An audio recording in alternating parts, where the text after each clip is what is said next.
Hello, I'm back from the movie theaters. I just got home from seeing Killers of the Flower Moon, and I recorded a bunch of voice memos on my phone, just rambling thoughts coming out of the movie. I'll try to synthesize them and make them a little more articulate than they sounded there. Still reeling from this movie. This movie is amazing, and I'm so glad that I went to see it in a theater because, one, the running time, 3.5 hours. This is a movie that requires that you live in the world for it to have the impact it has, but also, what is the point of movies? What do movies do more than anything else? What can a movie do that reading a book may not necessarily be able to do? Is just put you in the life of another person to make you feel what other people feel. So it's such an interesting thing that happens in this movie. And I'll explain that more, but that will involve some spoiler thoughts. So first, my non-spoiler thoughts, just sort of general observations. Martin Scorsese, good director. Good job, Marty. You did it again. Nobody makes more joyous movies, I would say, even when dealing with very dark subject matter, but joyous just in filmmaking, just in the execution, just in a master at the top of his craft. And this movie is no different. It is a very dark and upsetting story that he's telling, but it's a fun movie. It's not something it's not homework at all. It is a blast to see. It is a devastating movie. It's beautifully upsetting and depressing, but still a lot of fun to watch. So I want to particularly spotlight the work of the composer, Robbie Robertson, who just recently died, but his music in this movie is incredible. And actually, it reminds me of John Carpenter's They Live score. It's just this very simple, repetitive, sort of upbeat droning that just creates this real sense of dread. So I just wanted to spotlight that. Leonardo DiCaprio, very good at recently playing dumb guys. And he is a very dumb man, a loser, a pathetic man. Robert De Niro has never been scarier. This is a character that he's playing, Bill, that reminds me a lot of Noah Cross, who is the character that John Huston played in Chinatown. Just a bitter old man who is rich, has everything, but it's not enough. Wants more, cares about nothing other than getting more, getting whatever anybody else has. I mean, the very premise of this movie, which is the Native American tribe, the Osage people of Oklahoma, come into oil on their land, and it makes them rich. And this is literally what happens in The Simpsons when Springfield Elementary finds oil and Mr. Burns sees it, and it's just an outrage to him that someone else gets something. It doesn't make him any poorer, but it's like, why should the school get the money from the oil? Why should the Osage people get the oil money? I'm going to do whatever it takes. I will destroy any lives for my own advancement without ever threatening anybody personally, always being genial and coming across well-meaning, coming across like your friend. And that is just, there are villains that you understand, that you feel like, I can see why the villain is that way. And then there's characters like this where you're like, you just want to destroy everything. You care about nothing other than your own advancement, not because you enjoy it, but because it's just the impulse that drives you.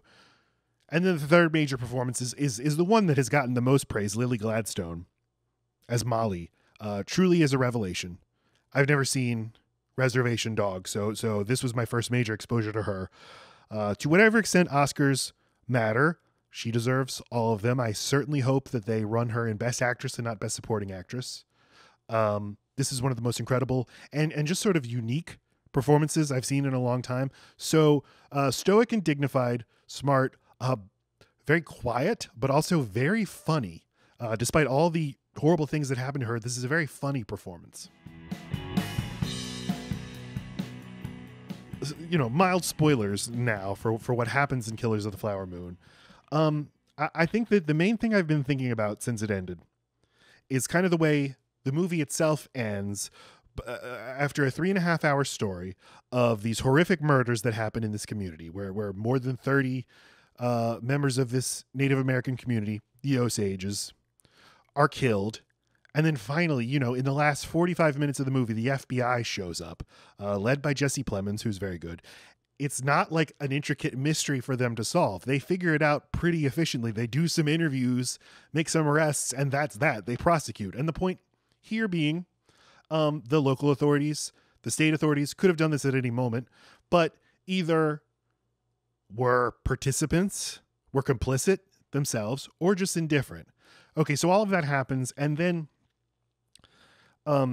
this all centers on this woman, Molly, who has lost her entire family to the murders.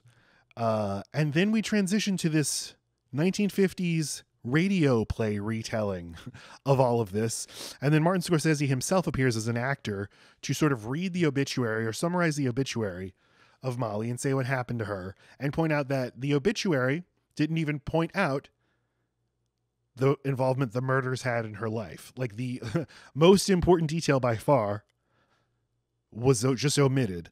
And Scorsese himself playing this role is very significant, because he is saying the movie you've just watched, 3.5 hours, powerful as it may be, it is not history. It is me, a white man, telling a story about something that happened to non-white people. And movies themselves are not history.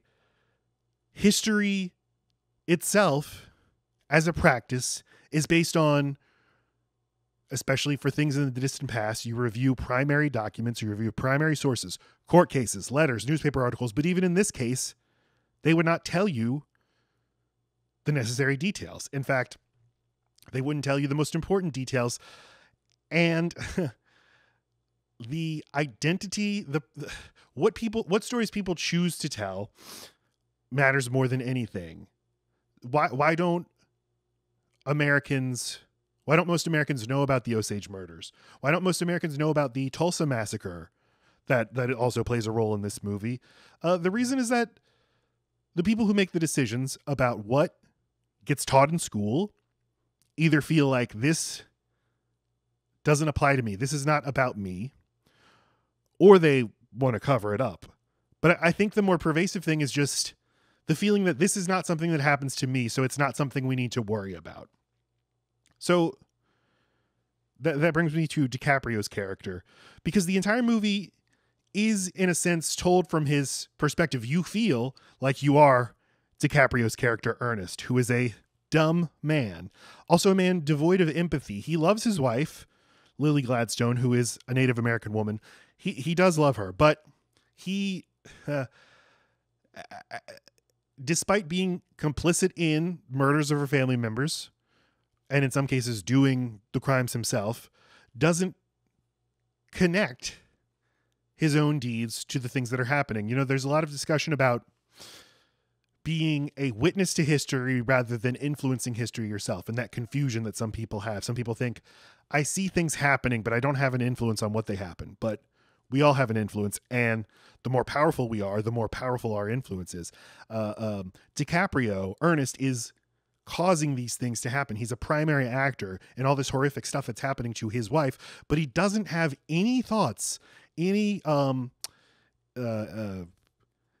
no guilt, nothing about what he's doing. There's no thought at all there.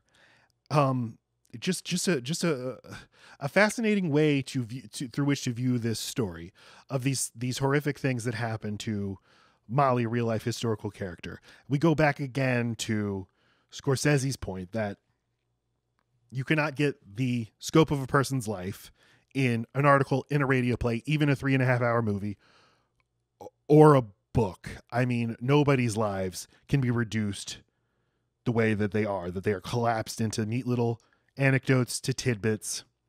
So these are just sort of the things I'm thinking about coming out of this movie. There's so much more. It's an incredible movie, one of the best I've seen in a long time. I can't wait to see it again. So many great supporting performances. I liked Brendan Fraser surprising me, showing up as the defense lawyer, who DiCaprio's character is planning to testify against his uncle, the big Robert De Niro, who's the big villain of the movie.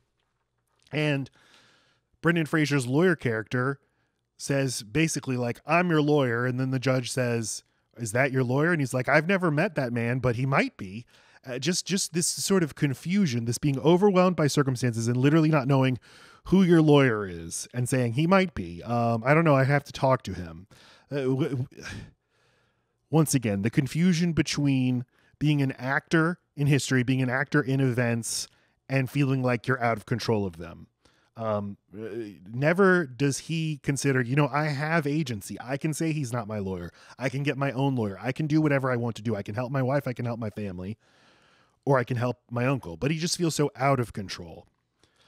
And maybe the most horrific things that happen in life, in history, are by people who feel like they're totally out of control, like things are just happening and they have no influence. So they might as well sort of just jump in and go with the flow. Just go with where the river takes them.